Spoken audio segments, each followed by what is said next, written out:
Pessoal, vamos retomar aqui a nossa intervenção na propriedade. Só para a gente recapitular, a gente viu algumas formas de intervenção do Estado na propriedade. Nós vimos primeiro a limitação administrativa, que é quando o Estado estabelece regras gerais e abstratas, limitando para sujeitos indeterminados as regras de utilização da propriedade. E aí eu dei exemplo da reserva legal, eu dei exemplo do zoneamento da cidade, aquela proibição de construir na orla ali acima de 20 andares ou 30 andares, enfim, que existem em algumas cidades. Além da limitação, a gente viu depois a servidão administrativa, e a servidão administrativa, ela limita um pouco o uso da propriedade. São aquelas situações, aqui eu já tenho um sujeito específico que o poder público limita a propriedade dele, como a passagem de uma rede elétrica em uma fazenda, por exemplo, em uma propriedade. Vimos também a requisição administrativa, que é quando, diante de um iminente perigo, o Estado requisita a propriedade do cidadão. Lembrando que pode requisitar também bens e serviços, mas aqui a gente está falando de requisição da propriedade. Então, a gente viu que em todas as situações só vai haver indenização se houver prejuízo. E também a gente viu aqui na requisição, que é a última modalidade que a gente estudou, que o Estado pode, diante de iminente perigo, solicitar, e a indenização é a posteriori, é depois, se houver algum prejuízo da propriedade do particular. Agora a gente inicia a desapropriação, a nossa penúltima modalidade de intervenção do Estado na propriedade. A desapropriação é a modalidade mais grave de intervenção, pois nas outras o Estado não toma a propriedade do cidadão, ele limita, ele restringe, ele condiciona, mas na desapropriação não. Na desapropriação a gente tem o Estado tomando o direito de propriedade do cidadão. Então é a forma mais grave de intervenção na propriedade. O artigo 5º, inciso 24 da Constituição, diz assim: a lei estabelecerá o procedimento para a desapropriação, por necessidade ou utilidade pública, ou por interesse social, mediante justa e prévia indenização em dinheiro, ressalvados os casos previstos nessa Constituição. Então, a lei, ela diz que a desapropriação, ela pode acontecer tanto por necessidade ou utilidade pública, é uma primeira hipótese, como também por interesse social, é uma segunda hipótese, e também ela diz que tem que ter uma indenização prévia e justa.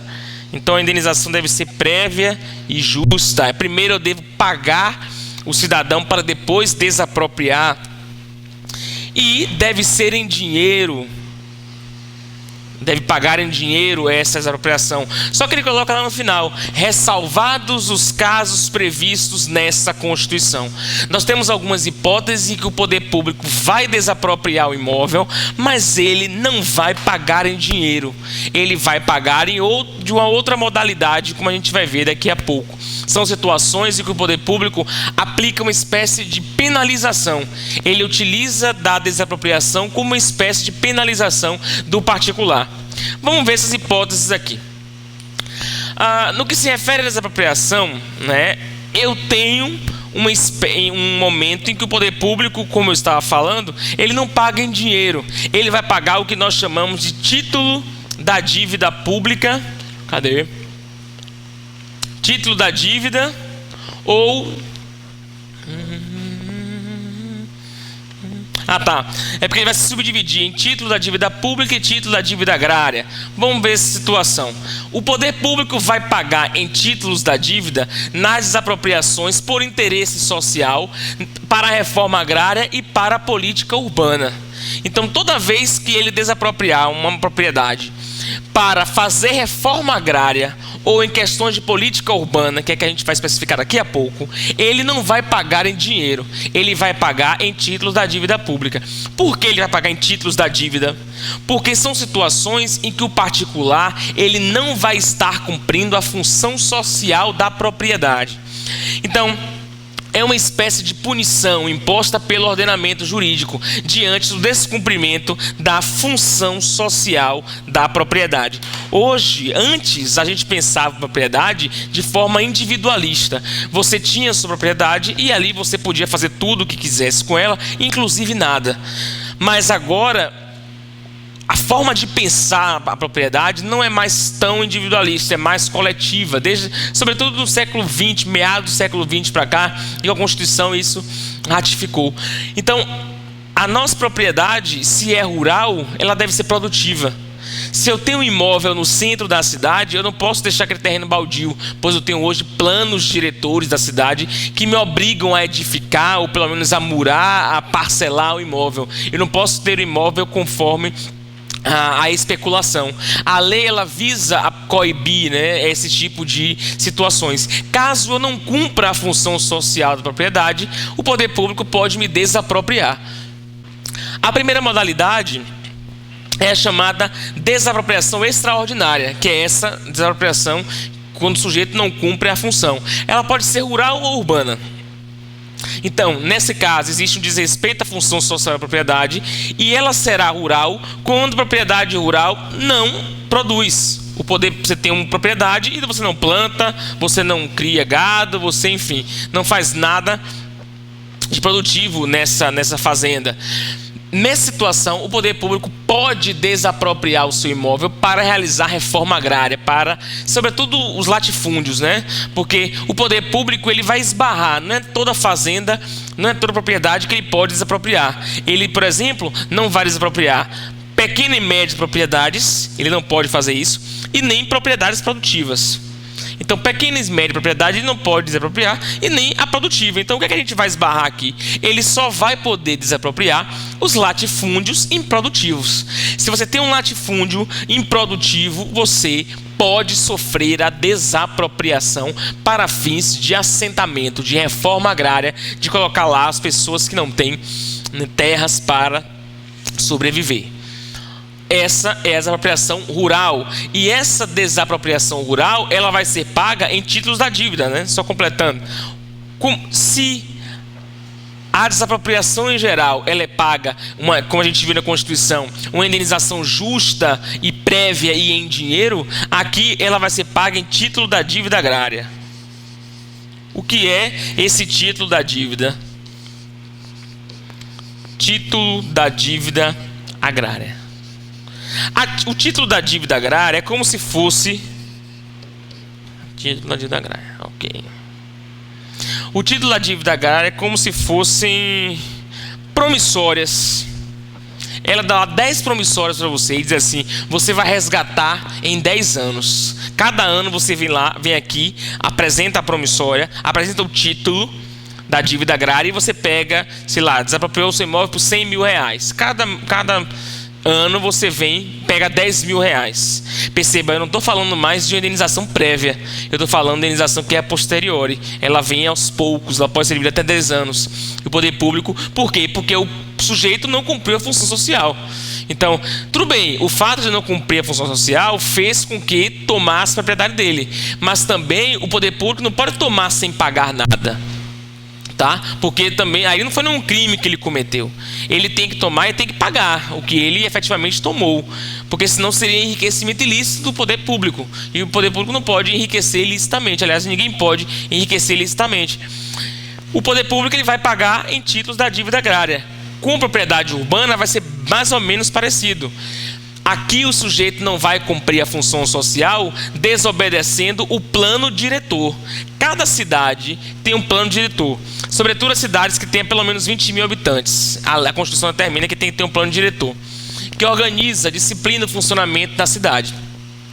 A especulação imobiliária desrespeita a função social da propriedade. O que é especulação imobiliária? É você comprar um terreno, deixar ele ali baldio, só valorizando. E aí, se o plano diretor não permitir isso, o plano diretor diz que os imóveis devem ser construídos, edificados. Se ele não permite isso, você está descumprindo a função social e o poder público pode desapropriar o seu imóvel. Só que a desapropriação ela não vai acontecer logo de cara. Existem algumas outras medidas que o poder público deve, né, nem pode, né, ele deve cumprir primeiro para, ao final, desapropriar o imóvel desse cidadão. São 3 medidas. Primeiro, o poder público ele notifica o proprietário. Ele identifica uma propriedade que não está cumprindo a função social e ele avisa: olha, você agora vai ter que edificar ou parcelar o seu imóvel. Então, delimitar, né, qual é construir dentro daquela propriedade. E aí o proprietário, após receber essa notificação, ele vai ter um prazo. Ele tem um prazo de 1 ano para apresentar o projeto e até 2 para construir. Então o poder público primeiro não desapropria, ele notifica dizendo construa. Caso ele não cumpra esse prazo aqui, o poder público pode aumentar o IPTU. Ele vai aumentar o IPTU com alíquota progressiva. Geralmente é uma medida mais eficaz, porque mexe no bolso do proprietário. Então ele vai lá e aumenta. No prazo de 5 anos, ele pode aumentar até 15% essa alíquota. Tá? Então aumenta a alíquota do IPTU, que é a base que faz o cálculo do imóvel, IPTU do imóvel. Então aumenta essa alíquota. E aí fica aumentando, né? Chega o limite de 15%, vai e continua todo ano 15%, 15%, né? Não pode passar esses 15%. Se ainda assim esse proprietário não construir, aí sim vai ocorrer a desapropriação. Então veja que é uma medida excepcional para ocorrer em relação à propriedade do cidadão. Claro, porque é a medida mais drástica, né? Então, não, a rural não tem essa, é direto.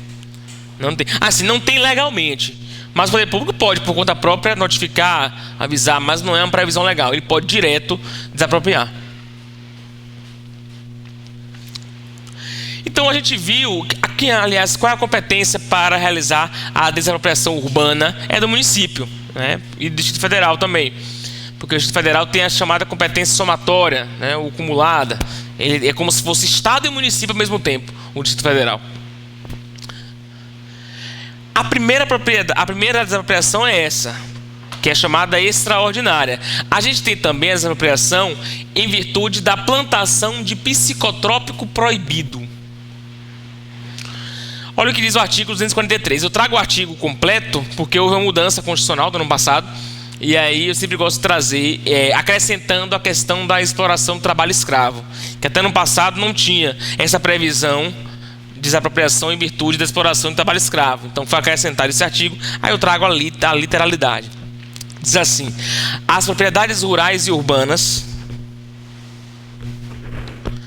de qualquer região do país onde forem localizadas culturas ilegais de plantas psicotrópicas, né, maconha também, né, dentre outros, ou a exploração de trabalho escravo na forma da lei, serão expropriadas, que é a mesma coisa que desapropriadas, e destinadas. Então, primeira coisa, ele prevê trabalho escravo e psicotrópico, vai desapropriar. E aí ele, segundo momento, né, e destinadas à reforma agrária e a programas de habitação popular. Então, o que vai fazer com essa propriedade? Reforma agrária e habitação popular, sem qualquer indenização ao proprietário.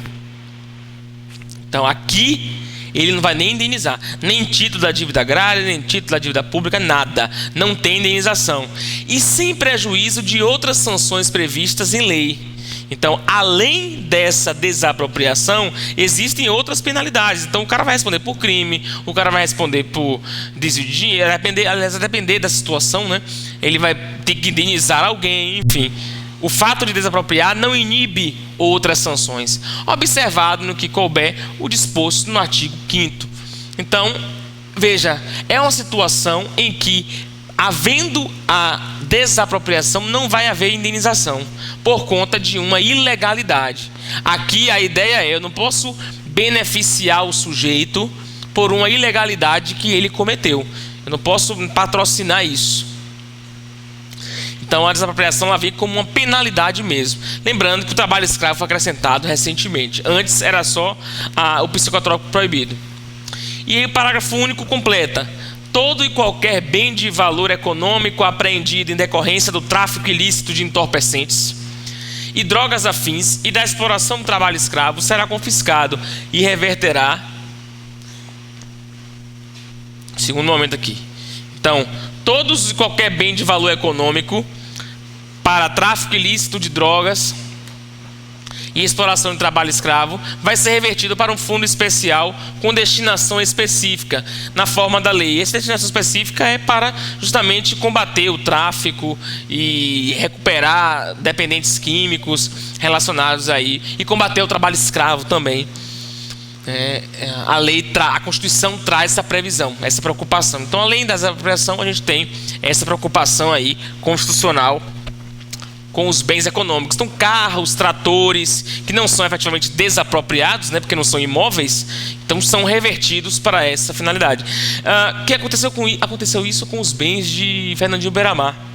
Os bens de Fernandinho Beiramar, quando foram apreendidos, eles foram leiloados, e aí todo o dinheiro foi revertido para vários relógios de marca que ele tinha, celulares, né?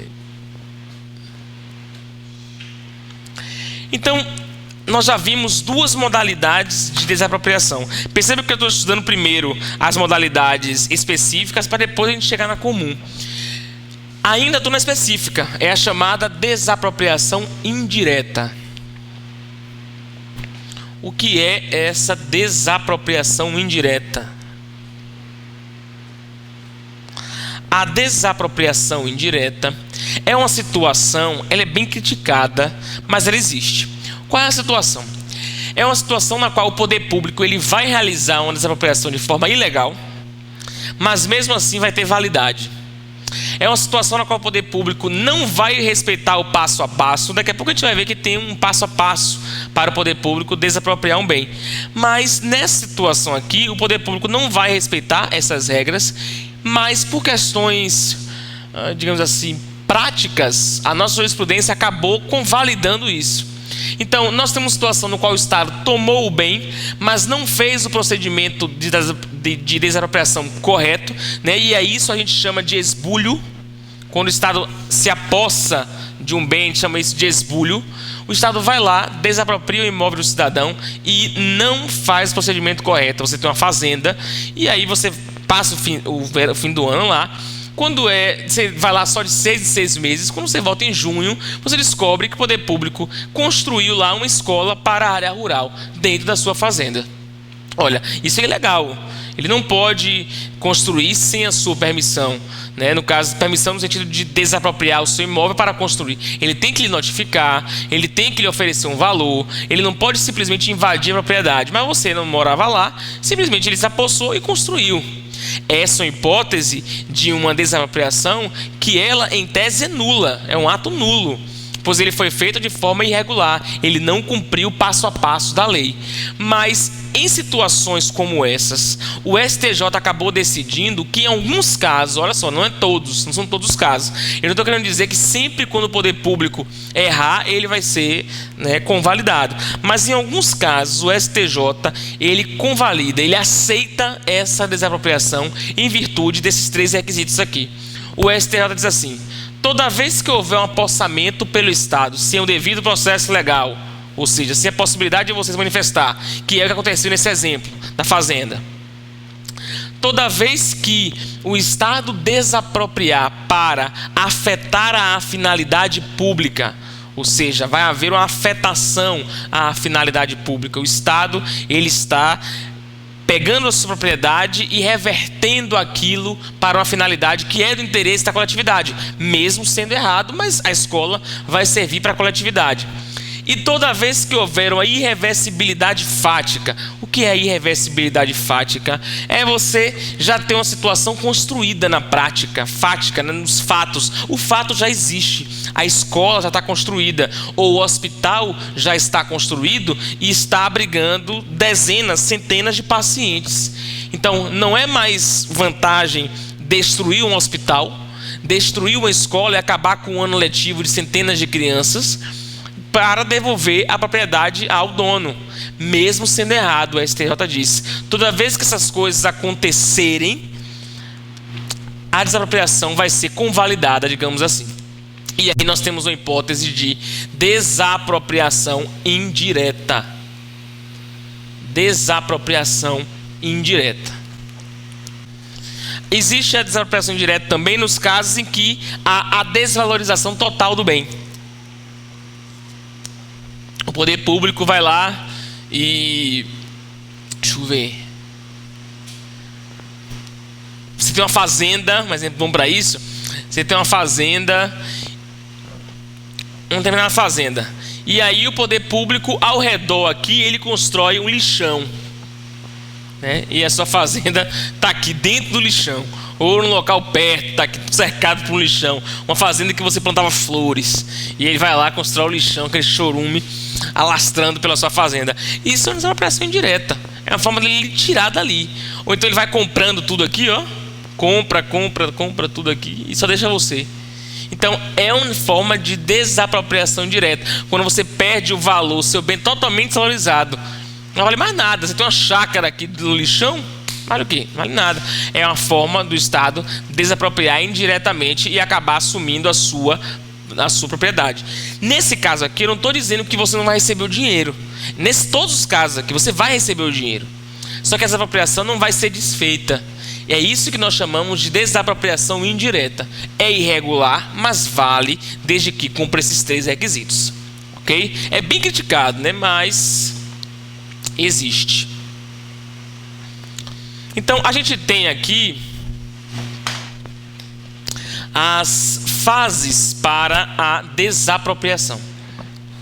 A gente tem algumas fases para realizar essa desapropriação. Essas fases é a que vale para a desapropriação comum.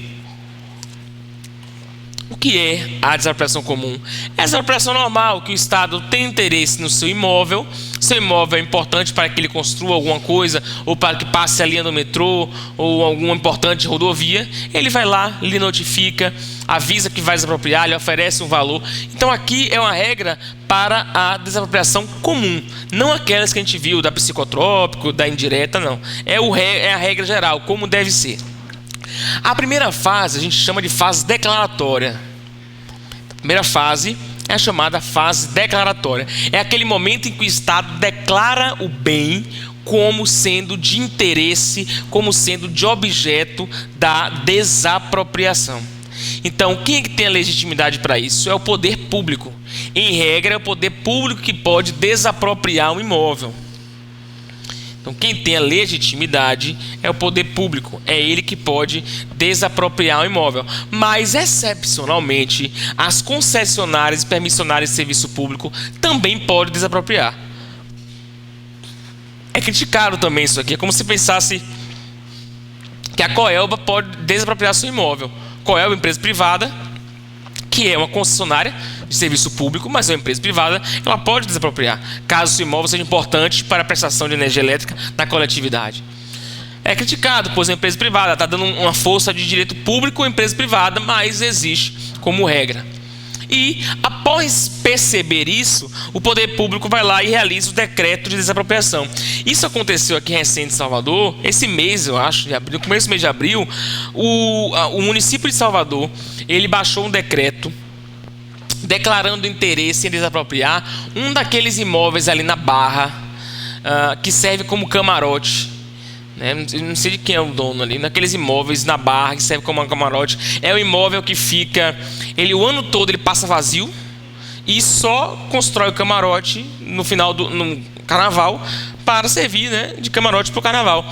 E o poder público alegou o seguinte: ele alegou, olha, a região da Barra é uma região que tem poucos estacionamentos para carros e veículos automotores. E aí, como eu preciso criar vagas de estacionamento, é no interesse da coletividade, eu vou desapropriar esse imóvel, já que esse imóvel não tem utilidade nenhuma durante o ano todo, e eu vou construir estacionamento público ali para a comunidade que trafega naquela região.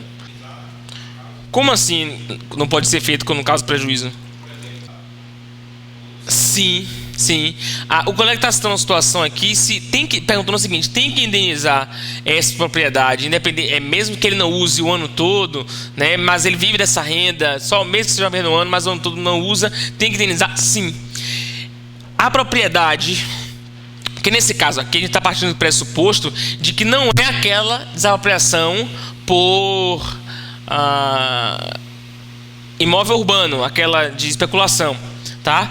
Mas toda desapropriação, tirando aquela do psicotrópico, toda desapropriação deve ser indenizada. Toda a indenização deve ser indenizada. E ainda que o imóvel seja muito utilizado pelo particular, ainda que você tenha um bar que você utilize, abra todos os dias o bar e seja sua fonte de renda, o poder público pode desapropriar esse bar. Ele pode desapropriar. Aí indenização, só que ele tem que indenizar. Claro, se você vive de uma renda daquele bar, aí vai aumentar o valor da indenização, né? Quem estipula a indenização é o poder público. Mas a gente vai chegar nessa fase ainda, que isso pode ser questionado. Essa fase aqui é a fase declaratória. Ele pode desapropriar qualquer imóvel. O poder público pode desapropriar qualquer imóvel. Ele tem essa a supremacia do interesse público. Então ele vai lá e desapropria esse imóvel. Ok. Eu estava vendo notícia agora no rádio, o prefeito ACM Neto, antes de vir para cá, ele falando, né, que os imóveis que estão na encosta, que são de particulares, o município irá desapropriar esses imóveis, pois não tem mais condições daquelas pessoas morarem ali. Então, é do interesse público e a vida de pessoas, da comunidade, ele vai desapropriar, tirar aquelas pessoas dali, previamente indenizando, pois eles, querendo ou não, eles construíram aquelas casas ali naquela localidade. Então, ele vai realizar a desapropriação. Passar essa fase de baixar o decreto e dizer qual é o imóvel que vai desapropriado, que vai ser, né, desapropriado, a gente tem, aliás, antes disso, eu preciso explicar isso aqui, ó. Existe situação de predestinação ilícita. O que é essa predestinação ilícita que gera o direito à retrocessão? O que é predestinação? Predestinação é o seguinte: é quando o poder público diz que vai desapropriar para construir um estacionamento público. Nesse exemplo que eu dei, desapropria e ao invés de construir um estacionamento público, não constrói nada. Deixa lá, baldio. Ou então, ao invés de não constrói nada, não seria muito bom esse exemplo de não fazer nada não, porque aí já é uma involuntariedade dele. Ele não faz o que deveria fazer, ele faz outra coisa. Ao invés de construir um estacionamento público, ele constrói um prédio que vai, sei lá, eu quero um exemplo em que não tenha utilidade pública, sabe? Uma galeria que não vai ser utilizada para nada. E aí ele faz isso. Isso é chamado predestinação ilícita. Ele pega o seu imóvel, diz que vai fazer uma coisa e faz outra. É uma mudança de motivo, é uma mudança da finalidade, melhor dizendo. Ele muda a finalidade do imóvel. Quando isso acontece, isso gera para o ex-proprietário o direito de retrocessão. O que é o direito de retrocessão? Ter de volta o seu imóvel. Quer dizer, você desapropriou alegando que ia construir estacionamento para a comunidade e não fez nada ou não construiu o estacionamento. Isso foi uma predestinação, eu quero meu imóvel de volta. Ele tem esse direito, tá? Desde que seja uma predestinação ilícita. Porque existem predestinações que são lícitas, tá? Que é aquela hipótese que desapropria para construir o estacionamento, mas não é um hospital. Ambos são interesse público. Então, é válido. O que vai gerar o direito é a ilícita. Todavia, incorporado o bem ao patrimônio público, ele não poderá mais ser objeto de reivindicação, ainda que a desapropriação tenha sido legal. Aqui é mais uma vez o poder público, ou a jurisprudência, meio que passando a mão na cabeça do poder público, né? Dizendo, olha, mesmo errado, como já incorporou ao patrimônio público, como já é utilizado habitualmente pelo poder público, vai valer. Então perceba que é a segunda situação em que a jurisprudência acaba legitimando uma situação de ilegalidade. A primeira foi aquela da desapropriação indireta, em que o poder público não respeita o processo legal, né, de desapropriar. E essa aqui é a segunda, na qual ele vai lá, faz uma predestinação ilícita, mas como o bem já incorporou o patrimônio, já é habitual, já o poder público já usa no seu dia a dia, mesmo sendo ilícito, ele vai valer em razão dessa situação. E aí não tem a retrocessão, não. Ele já foi indenizado, já recebeu o valor. Agora pedir de volta não vai poder.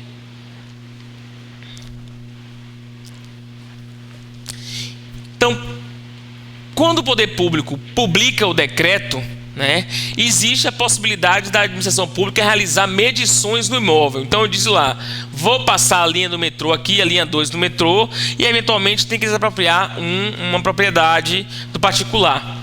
E aí, para poder ele dizer o valor que ele vai dar, ele vai poder realizar medições nesse seu imóvel, até para calcular, né? E aí, quando ele baixa esse decreto, se inicia o prazo de caducidade. O que é o prazo de caducidade? É o prazo que ele tem após publicar um decreto. Ele vai ter um prazo para efetivamente realizar a desapropriação. E aí esse prazo vai ser de 5 anos, quando a desapropriação é de necessidade ou utilidade pública, e de 2 anos quando é um caso de interesse social.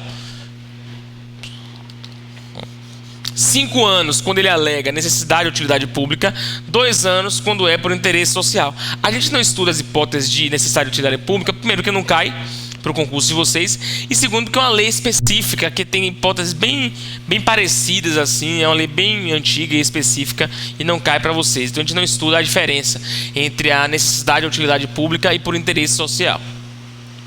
Então, caducado o decreto, outro no mesmo sentido só poderá ser publicado após 1 ano. Então, caducado o decreto, outro só após 1 ano. Então, se ele publica o decreto e em 5 anos não desapropria, vencidos 5 anos, só depois de 1 ano, ele pode reeditar esse decreto. Com 2 anos, idem também, né? Espera 1 ano para poder reeditar esse outro decreto.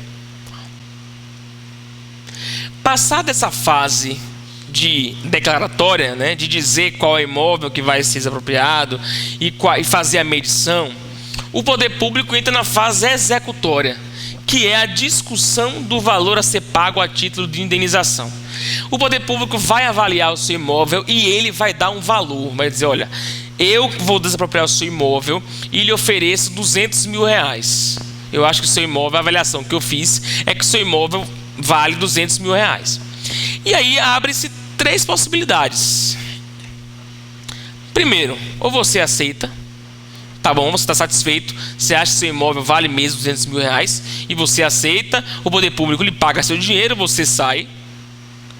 A segunda possibilidade é, você questiona o valor, você faz uma contraproposta, você diz, olha, meu imóvel não vale 200 mil, eu acho que o meu imóvel, eu só aceito, digamos assim, desapropriar, sair da minha casa, se você me pagar 300 mil. E aí o poder público vai analisar se ele acha que vale 300 mil ou não. Se ele acha que vale 300 mil, ele vai lhe pagar, você vai sair, ele vai desapropriar. Se ele não achar que vale 300 mil, ele bate o pé, diz que vai só pagar 200, aí surge a terceira possibilidade. Porque você não vai sair do seu imóvel e o poder público vai querer lhe desapropriar. E aí vai ter que ir para a via judicial. O poder público ele vai ter que entrar com uma ação na justiça para poder desapropriar o seu imóvel. Porque ele, poder público, né, a administração pública, ela não pode lhe tirar do seu imóvel. Ela não pode obrigar que você saia. Porque a desapropriação, ela não é autoexecutória. Não pode botar você para fora. É só a justiça, tem que ter uma ordem judicial para isso. Então, o poder público, ele faz uma petição, né, contendo uma cópia do decreto que vai desapropriar, o pedido de desapropriação do seu imóvel, e ele pode fazer um pedido, chamado pedido de imissão na posse. O que é imissão na posse? É uma situação que a administração pública diz assim, seu juiz, eu quero desapropriar esse imóvel, porque eu estou construindo o metrô. Só que eu preciso entrar logo, o proprietário não quer sair da casa. Só que eu preciso entrar logo, porque eu já comprei material, cimento, areia, brita, estava perdendo o material todo, e inclusive recursos humanos, que estou pagando os operários para construir e tal. E é o seguinte, nessa ação judicial aqui, quando eu entro com ação judicial para desapropriação, eu não vou pedir à justiça que me permita desapropriar. A desapropriação ela vai acontecer, isso é fato. A única coisa que está sendo discutida aqui é o valor. Porque o poder público ele pode desapropriar o imóvel que ele quiser. Ele não pode botar para fora, mas desapropriar ele pode. Na ação judicial de desapropriação, a única questão a ser discutida é o valor. Eu estou oferecendo 200, ele está querendo 300. Eu vou desapropriar, é fato, mas ele está embaraçando, ele está querendo um valor maior.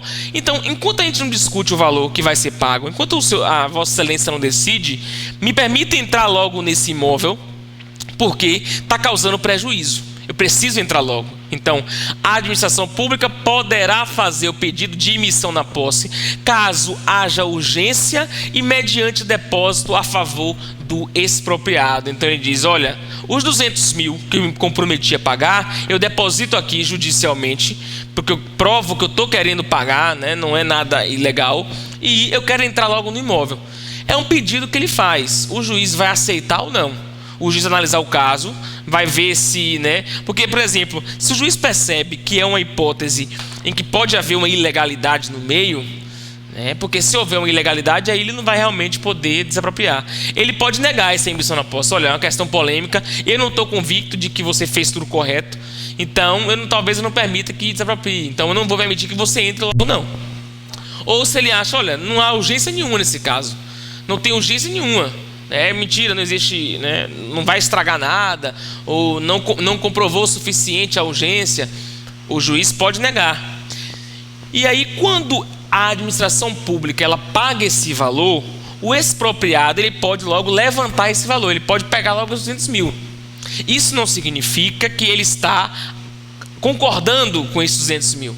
Ele está ainda lutando pelos 300. Mas se já depositou mesmo, se ele sabe que vai desapropriar, ele pode ficar com esse valor e o resto vai ficar discutindo. Então, né, eu continuo querendo meus 300, pego logo os meus 200 mil e vamos continuar discutindo esses 100 mil reais.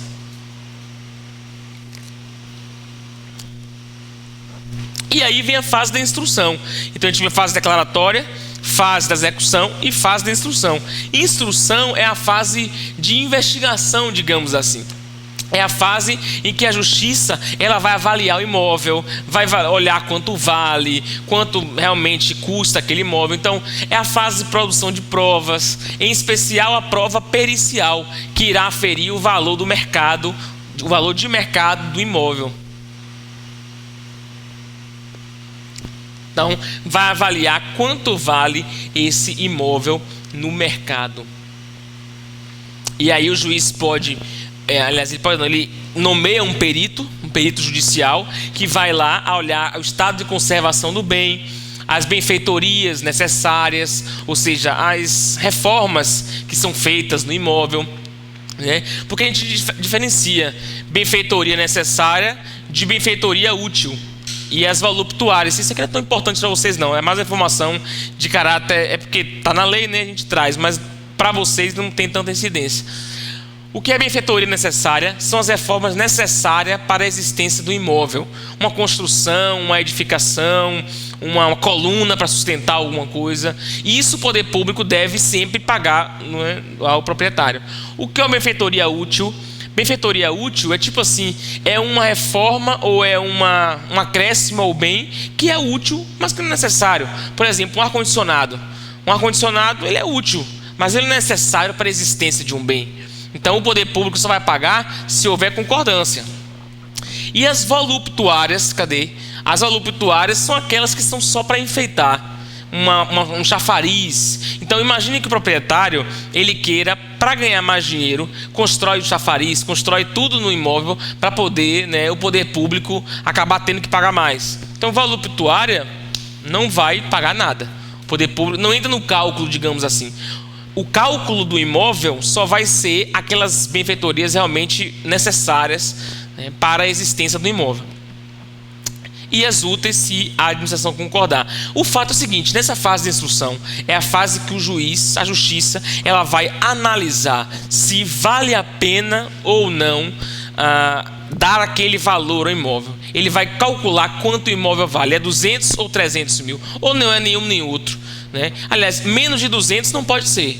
Porque se o próprio poder público já avaliou em 200, como é que a justiça vai rebaixar isso? Ela não pode fazer isso. Mas talvez ela veja que vale 250 mil, então ela pode achar outro valor aí. A sentença ela terá objeto único, que é o que eu falei para vocês, que é a fixação do valor. A sentença ela só vai fixar o valor que vai ser pago ao imóvel a título de indenização. O juiz ele vai considerar tanto o valor de mercado do bem, considerar os juros compensatórios, moratórios, ou seja, o tempo que passou, os juros que incidiu, né, o valor do fundo de comércio, enfim, todos os valores que... Isso não é algo também que a gente precisa se preocupar, é só ilustrativo, mas tudo que repercutir no valor do imóvel, o poder público, aliás, a justiça, ela vai considerar para estabelecer o valor do imóvel.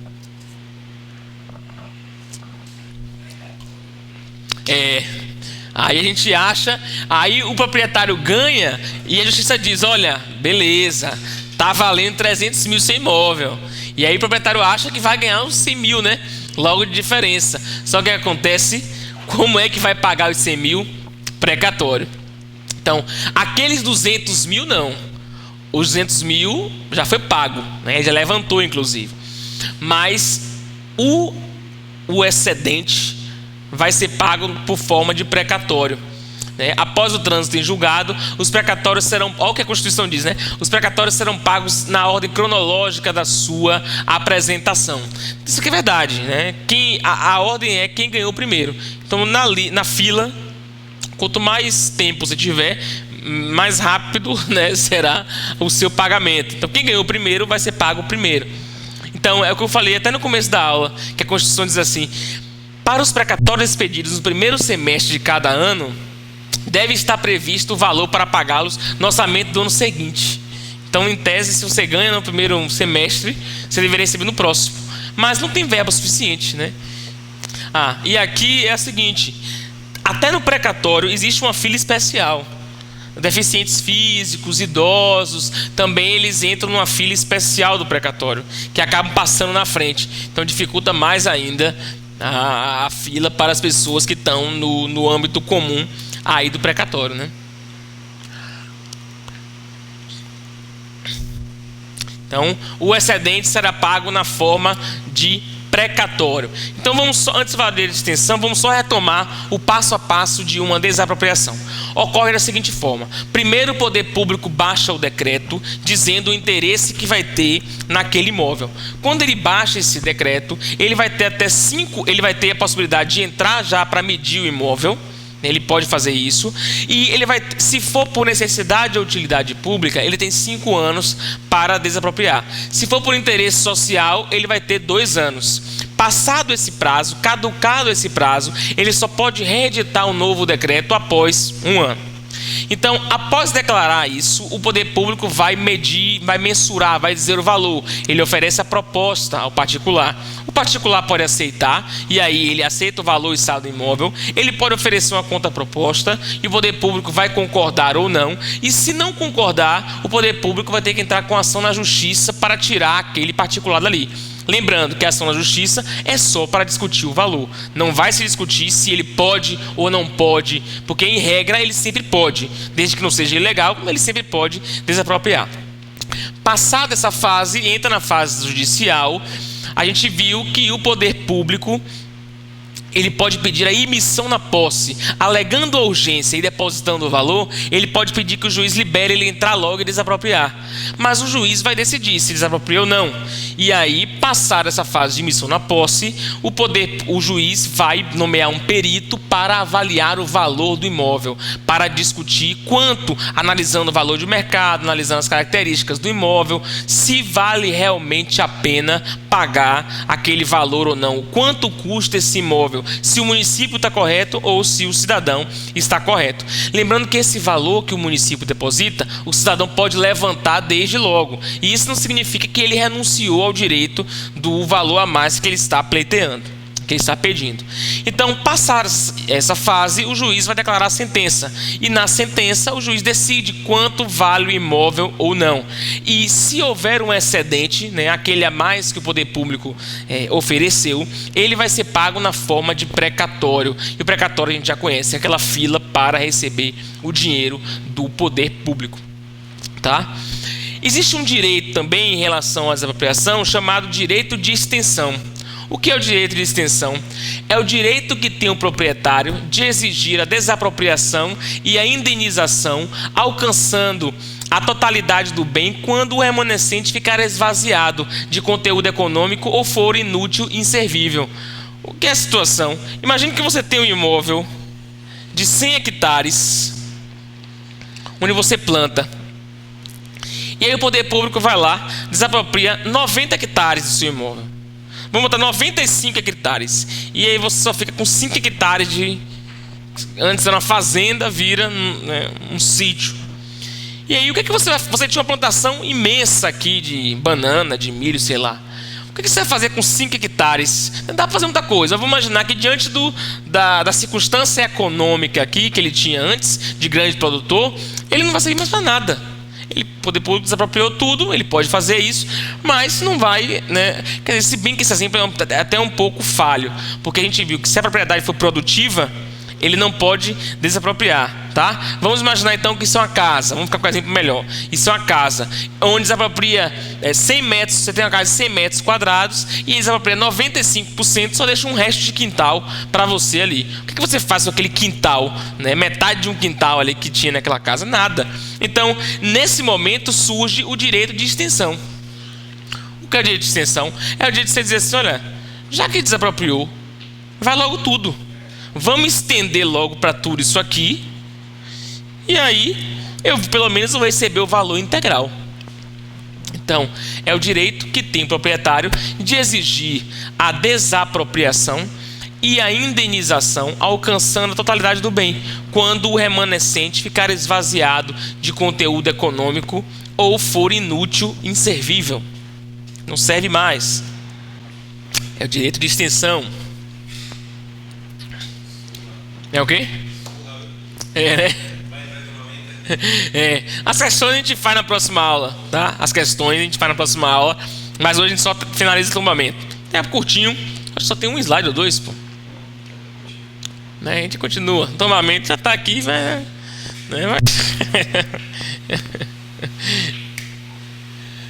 Então, o tombamento é a última hipótese de intervenção na propriedade. O que é o tombamento? É uma restrição, né, no uso do imóvel de forma específica e onerosa por razões históricas, artísticas, culturais ou ambientais. Tombamento a gente sempre ouve falar, né, o pelourinho é tombado, bens que têm relevância artística, cultural, realizam tombamento, que é a forma de proteger aquela propriedade. O proprietário do imóvel tombado pode ter direito à indenização. Então só vai ter direito se houver prejuízo, inclusive se tiver despesas, é o prejuízo, né, para a manutenção das características que geraram o tombamento. Também poderá alienar o bem. Olha, o fato de o bem estar tombado não quer dizer que ele não pode ser alienado, ele pode ser vendido. Agora, a pessoa que compra um bem tombado, ele já compra sabendo que já existem aquelas restrições. Eu já compro sabendo que eu não posso mudar a fachada. Sim, autorização. Ele não tira, realmente, o tombamento não tira a propriedade. Ele limita alguns aspectos, né? Cachoeira é praticamente toda tombada, né? Cachoeira, sim. Porque tem a cidade quase toda tombada aí, patrimônio, né? Então a cidade é quase toda tombada. Então você tem uma situação aqui, a única que tira a propriedade é a desapropriação. O tombamento ele protege, para proteger as características, né, a fachada, enfim. Mas pode vender. Agora quem compra, é por isso que tudo geralmente é registrado, né? Tanto a limitação administrativa é registrada na escritura, o tombamento também é registrado. Então, desde que as características que geraram o tombamento sejam mantidas, você pode vender sabendo que vai, né, ter que manter aquela questão ali tombada. Gera restrições ao uso não apenas para aquele determinado imóvel, mas também para os proprietários dos imóveis vizinhos. Isso é interessante, que não poderão construir nada que tire ou diminua a visibilidade do bem tombado. Você não pode construir um grande prédio escondendo aquele bem. Os vizinhos também devem respeitar. Cada município estabelecerá as distâncias específicas que restringirão o imóvel vizinho. Isso fica a critério de cada município. E uma das características mais importantes para concurso: o tombamento pode recair tanto sobre bens móveis quanto sobre bens imóveis. Ele pode tombar um carro, por exemplo. Um carro antigo pode ser tombado. Né? Pois é. A relevância nacional, ele pode tombar esse bem imóvel também. Às vezes a gente pensa que é só bens imóveis, né? Porque mais a prática é mais bens imóveis. Mas os bens móveis também podem ser tombados pela administração pública. Tá? Então aqui, acho que a gente encerra, né? Na próxima aula a gente já inicia fazendo questões. Também é uma forma de a gente revisar, né, essa história toda aí. Hoje foi pesado de assunto. Ok? Um abraço.